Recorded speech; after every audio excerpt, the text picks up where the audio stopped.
Olá, bem-vindos a mais uma conversa. Hoje a gente vai fundo na Web3, mas assim, não só na teoria, sabe? Vamos olhar para os impactos, mais práticos mesmo, que já estão começando a aparecer. A gente se baseou em vários artigos, pesquisas, alguns estudos de caso interessantes. A ideia é entender como essa nova fase da internet está, de fato, mudando nossa relação com dados, com propriedade digital. Separar o joio do trigo, né? O que é promessa, o que já é real e os desafios, claro. E logo de cara a gente vê um contraste grande com a Web2, onde a sensação era que nossos dados eram a moeda, né? Exatamente. Na Web 2, o que a gente mais via eram plataformas centralizadas, né? Elas coletam, monetizam dados dos usuários e isso gera preocupação. Muita preocupação com privacidade, segurança. A Web 3, ela vem para inverter essa lógica. O ponto central, que aparece em várias fontes, é a descentralização. E a tecnologia-chave para isso é o blockchain. Aquele livro razão digital, distribuído, transparente. A ideia é devolver o controle dos dados para a pessoa, para o indivíduo. Isso não é só mais privacidade, não. Abre a porta para uma relação mais direta, sabe? Mais consensual com serviços, com marcas. Onde compartilhar dados é uma escolha sua, ativa, não uma condição que te impõe para usar algo. Entendi a ideia do controle de volta para o usuário, mas assim, na prática, no dia a dia, como que isso funciona? Qual a ferramenta que permite isso? E não tem o risco de ficar complicado demais para o usuário comum, que talvez nem queira ter toda essa responsabilidade de gerenciar as chaves, permissões.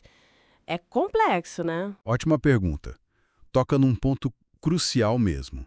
A ferramenta-chave são as carteiras Web3. Mas pensa nelas menos como uma carteira de dinheiro e mais como um passaporte digital.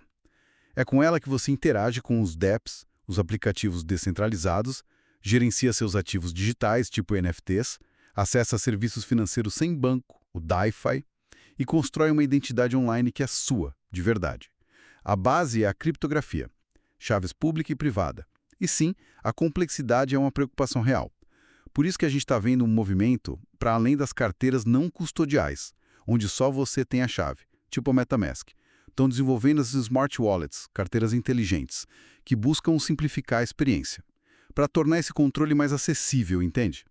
No fundo, é a ideia da identidade autossoberana se tornando algo mais palpável. Certo. Um passaporte digital faz sentido.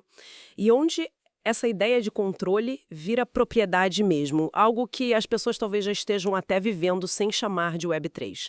Imagino que os jogos sejam um exemplo bom disso. Aquele contraste com a sensação antiga de que a gente comprava item no jogo, mas ele nunca era nosso de verdade. Precisamente, jogos são um campo muito fértil para isso. O caso do Axie Infinity, por exemplo, é super citado nas fontes. Lá os jogadores colecionam, criam, batalham com as criaturas, os Axies, que são NFTs, tokens não fungíveis. Isso garante propriedade real sobre eles, e até sobre terrenos virtuais dentro do jogo. O que mais chamou a atenção no Axie, segundo as fontes, não foi só o modelo Play to Earn, o P2E.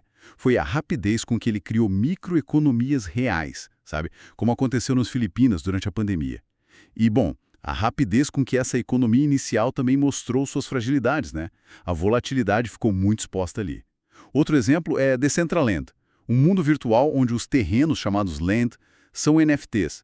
E a gente viu marcas grandes tipo Samsung e Adidas montando loja virtual lá. Teve até semana de moda no metaverso.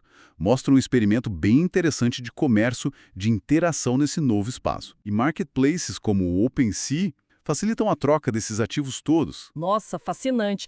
Mas, ao mesmo tempo, o próprio exemplo do Axie mostra que tem um lado bem perigoso, né?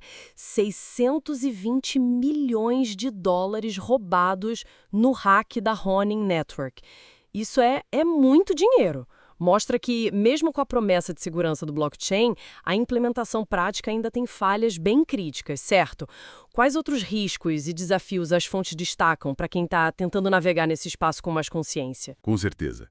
Cautela é fundamental aqui. Os desafios são vários e estão bem documentados, sim. Primeiro, segurança e privacidade. Isso é crítico.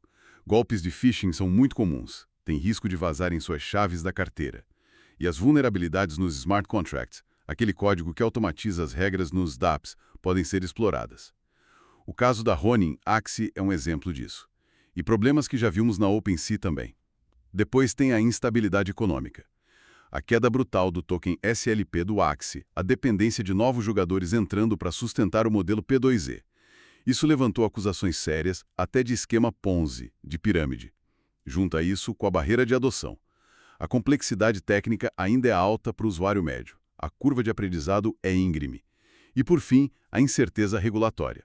Ainda falta clareza nas leis em muitos lugares para várias aplicações Web3. Então, para a gente fechar a nossa análise de hoje, fica claro que a Web3 não é só o discurso, né?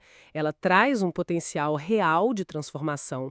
Devolver controle de dados, permitir propriedade digital de verdade, criar novas economias, mas, como a gente viu nas fontes, esses avanços vêm junto com riscos bem grandes.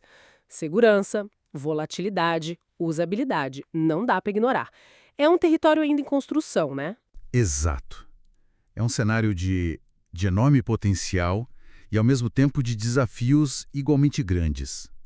E isso deixa a gente com uma provocação final, acho, inspirada no que a gente conversou aqui.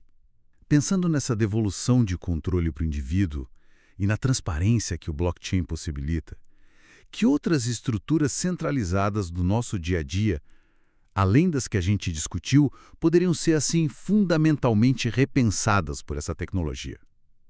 Fica aí a reflexão.